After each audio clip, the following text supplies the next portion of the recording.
अस्सलाम वालेकुम गाइस, मेरा नाम हकीम अज़हर इकबाल और आप देख रहे हैं मेरा यूट्यूब चैनल मेराज दवाखाना। तो आज जिस टॉपिक को हम डिस्कस करेंगे उसका नाम है एक्ने। बेसिकली एक्ने होती क्या है? स्किन है आपकी मुसलसल उस पर नए सेल्स बन रहे होते हैं और पुराने सेल्स मर रहे होते हैं, स्लफ ऊपर से झड़ रहे होते हैं। तो बेसिकली एक्ने होती क्या है? ये जो डेड सेल्स होते हैं आपकी स्किन के, उसके साथ साथ जो डेड सेल्स होते हैं और साथ जो स्किन ऑयल होता है वो आपके हेयर फॉलिकल्स में जम जाता है। हेयर फॉलिकल जिसमें आपके बाल उग रहे होते हैं, जिनमें आपके बालों के हेयर रूट्स होते हैं, बालों की जड़ें होती हैं, उनको हेयर फॉलिकल्स कहते हैं, जो कि बाद में एक ब्लैक हेड, वाइट हेड और पिंपल्स की शक्ल इख्तियार कर लेता है। बेसिकली एक्ने की बहुत सारी अक़साम है। आने वाली वीडियोस में इस पर एक अलग से मैं वीडियो बनाऊंगा, लेकिन इस वीडियो में एक जनरल सा व्यू आप लोगों को दूंगा, जिसमें से जैसे कि एक्ने वल्गैरिस है, एक्ने रोसेशिया है। तो एक्ने रोसेशिया है बेसिकली वो आपके चीक्स, फेस और फोरहेड और चिन से ज्यादा पाई जाती है, जो कि एक्ने वल्गैरिस है वो ज्यादातर आपके चेस्ट के ऊपर, आपकी बैक पे और शोल्डर्स पे ज्यादातर होती है। मोस्टली केसेस के अंदर 80% जो है ये जेनेटिकली होती है, यानी कि अगर आपकी जीन्स के अंदर ससेप्टेबिलिटी हो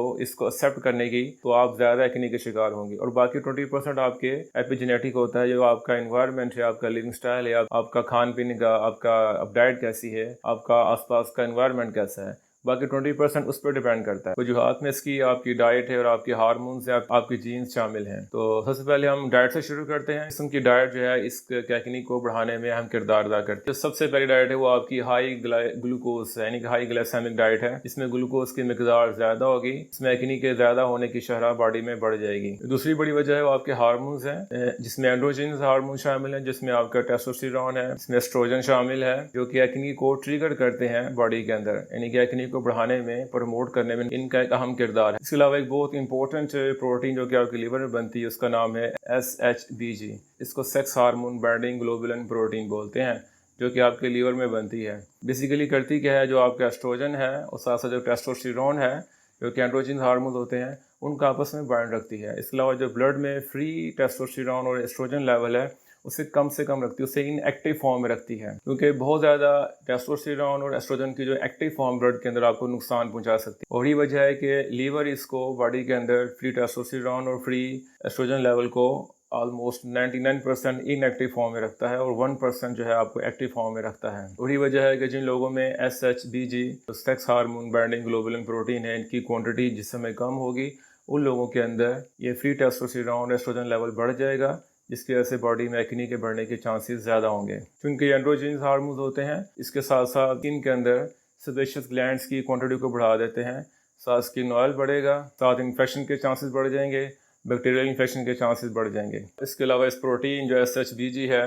इसकी बॉडी में कम होने की वजह जो सबसे बड़ी है वो आपकी हाई इंसुलिन है। अगर आपकी बॉडी के अंदर इंसुलिन की क्वांटिटी ज़्यादा होगी तो ये SHBG क्वांटिटी को लीवर के अंदर कम कर देगी। जैसे अक्सर कहा था, हम लोग अपनी डाइट में ज़्यादा कार्बोहाइड्रेट्स यूज़ कर रहे होते हैं। अगर आपकी डाइट में ज़्यादा कार्बोहाइड्रेट्स होंगे तो बॉडी में इंसुलिन की रेशो बढ़ जाएगी, जिसकी वजह से SHBG की क्वांटिटी है बॉडी में कम हो जाएगी। जो टीनेजर्स हैं वो मोस्टली ज़्यादा हाई कार्ब डाइट यूज़ करते हैं, जिसकी वजह से उनकी बॉडी के अंदर इंसुलिन की क्वांटिटी बढ़ जाती है। अगर इंसुलिन की क्वांटिटी बॉडी में ज़्यादा होगी तो वो आपकी SHBG क्वांटिटी को कम कर देगी, की वजह से बॉडी के अंदर जो फ्री टेस्टोस्टेरोन और एस्ट्रोजन लेवल है उसकी क्वांटिटी बढ़ जाएगी। वो दोबारा एक रिवर्स चेन बन जाएगी, जिसकी वजह से बॉडी में एक्ने के चांसेस बढ़ जाएंगे। जैसे कि हाई कार्ब डाइट्स के अंदर नहीं, फ्रेंच फ्राइज है, डोनट है, कैंडीज है, पोटैटो है, फ्राइड चिप्स है, इन तमाम चीज़ों के इस्तेमाल की वजह से बॉडी में फैटी लीवर के चांसेस बढ़ जाएंगे। अगर आपका लीवर के इर्द गिर्द फैट जमा हो जाएगी, अगर आपका लीवर स्वेल कर जाता है, तो इस कंडीशन में क्या होगा, लीवर के अंदर जो कि प्रोटीन SHBG की क्वांटिटी कम हो जाएगी, जिसकी वजह से एक्ने के चांसेस बढ़ जाएंगे। अगर फैटी लीवर के चांसेस ज्यादा होंगे तो उसके साथ साथ हाइपोथायराइडिज्म के चांसेस भी बढ़ जाएंगे, जिसमें आपका ब्लड के अंदर T3 T4 लेवल कम होगा और TSH लेवल ज्यादा होगा। क्योंकि हाइपोथायराइडिज्म के अंदर ब्लड के अंदर एस्ट्रोजन लेवल की क्वांटिटी बढ़ जाती है, जो कि एक ट्रिगर करती है ये आपकी एक्ने को। मतलब मोस्ट इंपोर्टेंट जो रीजन है आजकल के दौर में वो है स्ट्रेस, टेंशन से, स्ट्रेस से आपके अंदर बॉडी के अंदर कॉर्टिजोल हार्मोन्स का लेवल बढ़ जाता है। ये कॉर्टिजोल बेसिकली है क्या, एक स्ट्रेस हार्मोन है, जो कि आपकी टेंशन और स्ट्रेस की कंडीशन के अंदर आपकी बॉडी से सिक्रीट करती है। अगर जिस्म के अंदर टेंशन स्ट्रेस की वजह से इस हार्मोन की क्वांटिटी बढ़ जाए तो ये भी ट्रिगर करता है आपके टेस्टोस्टेरोन को और एस्ट्रोजन लेवल को। जैसे क्वांटिटी बढ़ेगी, इसके साथ साथ इसकी इनएक्टिव फॉर्म ब्लड के अंदर बढ़ जाएगी। अगर इनएक्टिव फॉर्म ज्यादा होगी, उसके अगेंस्ट अगर SHBG की क्वांटिटी लीवर के अंदर कम होगी, उस सफिशिएंट प्रोड्यूस ना कर पाए लीवर, उस क्वांटिटी में उसको कंपनसेट करने के लिए लीवर उस प्रोटीन को ना प्रोड्यूस कर पाए, तो इस सारी कंडीशन कंडीशन के अंदर क्या होगा कि फ्री टेस्टोस्टेरोन और फ्री एस्ट्रोजन लेवल ब्लड के अंदर ज्यादा हो जाएगा, जिसकी वजह से बॉडी में स्किन में आपके एक्ने के चांसेस बढ़ जाएंगे। अब बात करते हैं इसके ट्रीटमेंट के हवाले से। जो सबसे पहले इसका ट्रीटमेंट है वो है आपको लो कार्ब्स डाइट, यानी कि इसमें आप कार्बोहाइड्रेट्स वाली डाइट कम से कम लें। इसके अलावा लो ग्लाइसेमिक डाइट, जिसमें आप ग्लूकोज की क्वांटिटी कम से कम वो डाइट कम से कम लें। इसके अलावा स्टॉप स्नैकिंग, यानी कि आपने खाने के दरमियान खाना नहीं खाना। अगर सुबह नाश्ता किया है तो उसके बाद आप मुंह पर जिप लगा लें, और दोपहर के खाने तक आपने बिल्कुल कोई ऐसी चीज़ नहीं खानी सिवाय पानी के। जब भी भूख लगे हल्की सी भूख बर्दाश्त कर लें। अक्सर लोग करते क्या है कि खाना खा के कुछ टाइम बाद कुछ चीज़ आगे दोबारा फिर चखना शुरू कर देते हैं, और खाने के दौरान दोबारा खाना खाएंगे तो इससे बॉडी में कार्बोहाइड्रेट्स की क्वांटिटी बढ़ेगी, फैटी लीवर के चांसेस बढ़ जाएंगे।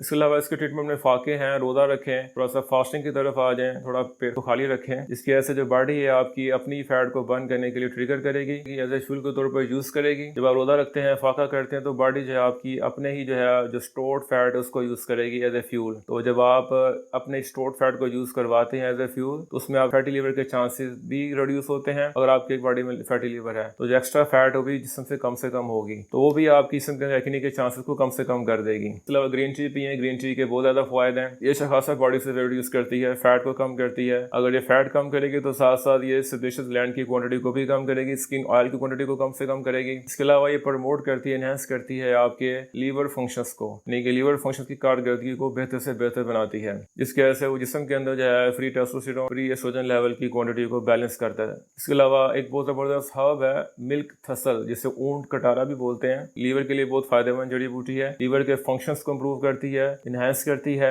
फैटी लीवर को कम करती है। इसके अलावा ये SHBG जो प्रोटीन है उसको नॉर्मलाइज करती है। इसके अलावा बॉडी में इंसुलिन की क्वांटिटी को कम से कम करें, यानी कि ऐसी तमाम डाइट जो कि आपके इंसुलिन को ट्रिगर करे, जैसे आपके पास फास्ट फूड है, जैसे हाई कार्ब डाइट है, इसके साथ साथ आपके पास स्वीट्स हैं, कोल्ड ड्रिंक्स हैं, जिनका इस्तेमाल है कम से कम रखें। इन शॉर्ट शुगर का इस्तेमाल कम से कम रखें। इसके अलावा बर्बेरस वल्गैरिस है, ये जर्शिक इसे बोलते हैं, ये काफ़ी एक अच्छा पौधा है जो कि ब्लड ग्लूकोज को लेवल को कम से कम करता है, बॉडी के अंदर इंसुलिन की क्वांटिटी को कम से कम करता है। इसके अलावा जिंक और कॉपर की क्वांटिटी को बॉडी के अंदर बढ़ाएं, क्योंकि जो जिंक है विटामिन ए की एब्जॉर्प्शन को स्किन में ज़्यादा करता है। इसके अलावा जो कॉपर है एक बहुत ज़बरदस्त एंटीऑक्सीडेंट है, ये स्किन को रिपेयर करता है, जो स्किन का डेब्रिस है, जो स्किन का फुजलात होते हैं, जो डेड सेल्स होते हैं, उनको साफ करता है। इसके अलावा विटामिन ई भी काफ़ी इसमें कारआमद है, एक ज़बरदस्त एंटी इंफ्लेमेटरी है, और इसके साथ साथ स्किन को क्लीन करता है, जो डेब्रिस है स्किन को उसको साफ करता है। इसके अलावा ट्रीटमेंट में इसके जो है आपने इसको ज़्यादा छीलना नहीं है, इसको ज़्यादा स्क्रब नहीं करना। अक्सर लोग बहुत ज़्यादा चेहरे को रगड़ते हैं ज़ोर सी, वो काम गलत है, यानी कि स्किन को आपने ओवर क्लीन नहीं करना है। ऐसा करने से जो आपके बेनिफिशियल बैक्टीरिया हैं उनको नुकसान पहुंचता है। इसके अलावा विटामिन ई का जो ऑयल है स्किन पे लगाना काफ़ी फायदेमंद साबित हो सकता है। और जो सबसे लास्ट पॉइंट है, जो सबसे इंपॉर्टेंट है, जो काफ़ी इरेलीवेंट लग रहा होगा बाद लोगों को, दूध का इस्तेमाल कम से कम करें। दूध में